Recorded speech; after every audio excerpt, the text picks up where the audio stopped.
చాలామంది పెద్ద పెద్ద హోదాల్లో ఆనాడు ప్రభుత్వంలో ఉన్నప్పుడు వారిని గౌరవించుకున్నది కేసీఆర్ ప్రభుత్వం. ఇవాళ ఉద్యోగులు అడుగుతున్నది ఏంది? మీరు చెప్పిందే కదా, మీరే చెప్పిండ్రు. ఇగో పేజ్ నెంబర్ 28 మేనిఫెస్టో. టీఎస్ఆర్టీసీ సిబ్బంది సంక్షేమం. ఆర్టీసీ కార్మికులను ప్రభుత్వంలో విలీన ప్రక్రియ పూర్తి చేసి 2 పీఆర్సీ బకాయిలు వెంటనే చెల్లిస్తాం. వచ్చే పీఆర్సీలో ఆర్టీసీ కార్మికులను చేరుస్తాం. రాష్ట్ర ప్రభుత్వ ఉద్యోగులతో సమానంగా అన్ని వసతులు సదుపాయాలు కల్పిస్తాం. ఆర్టీసీ బస్సులకి ఏందో చెప్పింది. ఇగో ఇది ఆర్టీసీ కార్మికుల గురించి మీరు చెప్పిన మాట. ఇక ప్రభుత్వ ఉద్యోగుల గురించి మీరు చెప్పిన మాటలేంది? సంక్షేమం గురించి మీరే చెప్పిండ్రు. రాష్ట్ర ప్రభుత్వ ఉద్యోగులందరికీ పెండింగ్లో ఉన్న 3 డిఏలు తక్షణమే చెల్లిస్తాం. రాష్ట్ర వ్యాప్తంగా ఉన్న ఉద్యోగ ఉపాధ్యాయులకు 1వ తారీఖున వేతనాలు అందే విధంగా చర్య తీసుకుంటాం. సప్లిమెంటరీ బిల్లులు 15 రోజులు చెల్లిస్తాం. సిపిఎస్ విధానాన్ని రద్దు చేసి ఓపీఎస్ తెస్తాం. పెన్షనర్లకు ఉద్యోగులకు ఇచ్చే డిఏలను సకాలంలో ప్రకటించి బకాయిలను వెంటనే ఇస్తాం. 317 రద్దు చేస్తాం. కాంగ్రెస్ ప్రభుత్వం ఏర్పాటైన వెంటనే కొత్త పీఆర్సీ ప్రకటించి 6 నెలలలోపు సిఫార్సులు అమలు చేస్తాం. కాంట్రిబ్యూషన్తో పాటు అన్ని రకాల జబ్బులు అని చెప్పి ఇంకేందేందో రకరకాల మాయమాటలు వారి కోసం చెప్పిండ్రు. ఏం అడుగుతుండ్రు ఇవాళ ఉద్యోగులు? మీరు చెప్పిందే అడుగుతుండ్రు కదా. గొంతమ్మ కోరికలు ఏమైనా కోరినరా? పీఆర్సీ వేస్తామన్నారు, ఏది అని అడుగుతుండ్రు. డిఏలు ఏవి అని అడుగుతున్నారు. కానీ ఇవాళ మీరు మాట్లాడే మాట ప్రజల ముందు ఉద్యోగులను విలన్లుగా చిత్రీకరించే ఒక చిల్లర కుట్ర ఏదైతే స్వయంగా ముఖ్యమంత్రి గారు చేస్తున్నారో వారిని వాళ్ళ తెలంగాణ ఉద్యోగుల తరఫున మేము అడుగుతున్నాం. భారత రాష్ట్ర సమితిగా అందాల పోటీలకు 250 కోట్లు ఉన్నాయి, కానీ పెన్షన్ రిటైర్ అయిన వాళ్ళకు మీకు పెన్షన్ ఇస్తుంది, కానీ రిటైర్ అయిన వాళ్ళకు రిటైర్మెంట్ బెనిఫిట్స్ ఇస్తుంది, కానీ పైసలు లేవా? ఇదేనా నీ ప్రభుత్వం? ఇదేనా నీ ప్రాధాన్యత? నన్ను కోసుకొని తింటారా అంటుండు ముఖ్యమంత్రి. నన్ను కోసుకొని వండుకొని తింటారా? ఇది ఒక ముఖ్యమంత్రి ప్రభుత్వ ఉద్యోగులను ఉద్దేశించి మాట్లాడిన మాట. అయ్యా ముఖ్యమంత్రి గారు, నిన్ను కోసుక తినేంత పిచ్చోడెవడు లేడు. నువ్వే నీ తలమాసిన విధానాలతో రాష్ట్రాన్ని కాల్చుక తింటున్నావు. రాష్ట్రాన్ని సంవత్సరంన్నర రాచి రంపాన పెడుతున్నావు నువ్వు. ఇది వాస్తవం. ఇలా ప్రజలు, రాష్ట్ర ప్రజలు ఒక మౌలికమైన ప్రశ్న అడుగుతున్నారు. కేసీఆర్ ఉన్నప్పుడు కరెంట్ ఎందుకు మంచిగా ఉండే, ఇప్పుడు మంచిగా ఎందుకు లేదు? కేసీఆర్ ఉన్నప్పుడు మంచినీళ్ళు ఎందుకు మంచిగా వస్తుండే, ఇప్పుడు ఎందుకు వస్తలేవు? ఎండాకాలం రాగానే మళ్ళీ ఆగం ఎందుకు అవుతుంది? మళ్ళీ బిందెలు పట్టుకొని రోడ్డు మీదకి ఎందుకు పోవాలి? కేసీఆర్ ఉన్నప్పుడు రైతు బంధు పడుతుండే, ఇప్పుడు ఎందుకు పడతలేదు? కేసీఆర్ ఉన్నప్పుడు టైంకు పెన్షన్లు వస్తుండే, ఇప్పుడు 2 నెలలు ఎందుకు ఎగ్గొడుతుండు? కేసీఆర్ ఉన్నప్పుడు చెప్పిన ప్రతి పని చేస్తుండే, ఇప్పుడు ఎందుకు చేయలేకపోతున్నాడు? కేసీఆర్ ఉన్నప్పుడు రాష్ట్రం రయ్యమని పురోగమనంలో ముంగటిపోయింది, ఇప్పుడు ఎందుకు తిరోగమనంలోకి అవుతుంది, ఎందుకు వెనకపోతుంది అని అడుగుతున్నారు. సమాధానం ఉందా నీ కాడ?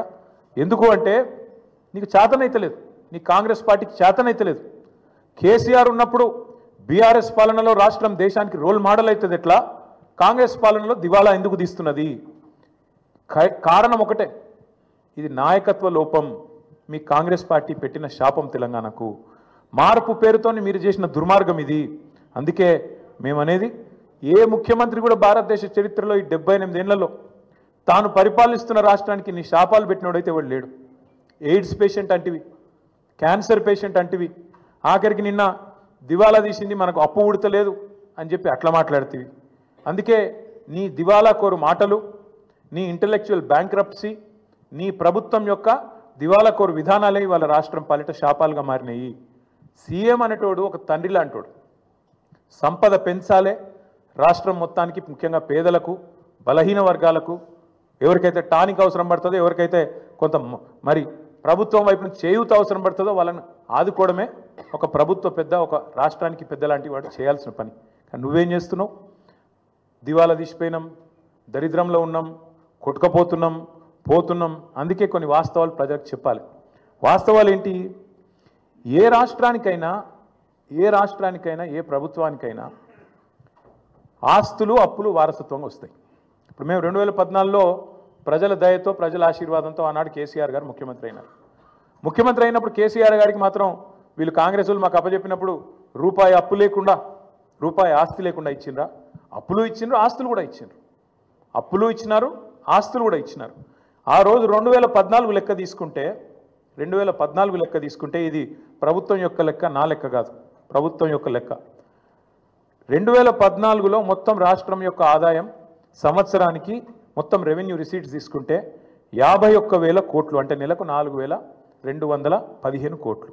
మేము దిగిపోయిన నాడు రాష్ట్రం యొక్క ఆదాయం టోటల్ రెవెన్యూ రిసీట్స్ 2,16,567 కోట్లు, అంటే మేము దిగిపోయేటప్పుడు నెలకు 18,000 కోట్లు. మరి కేసీఆర్ గద్దెనెక్కినాడు నెలకు 4,215 కోట్లు, 253 కోట్లు. కేసీఆర్ గద్దె దిగిపోయినాడు నెలకు 18,000 చిల్లర కోట్లు. మరి పెరగలేదా? రాష్ట్రం యొక్క ఆదాయం పెరగలేదా? మేము పెరిగిన ఆదాయంతో కూడిన రాష్ట్రాన్ని నీకు ఇయ్యలేదా? ఇది వాస్తవం కాదా? 2014-15లో ఆనాడు కేసీఆర్ గారు ముఖ్యమంత్రి అయిన రాజు మీరు కాంగ్రెస్ వాళ్ళు మాకు ఇచ్చినప్పుడు రాష్ట్రం యొక్క సర్ప్లస్ ఎంత అంటే 369 కోట్లు. రెవెన్యూ సర్ప్లస్ అన్నాడు 369 కోట్లు. మేము దిగిపోయినాడు 2023-24లో మీకు అప్పజెప్పినాడు మళ్ళీ 4,882 కోట్లు.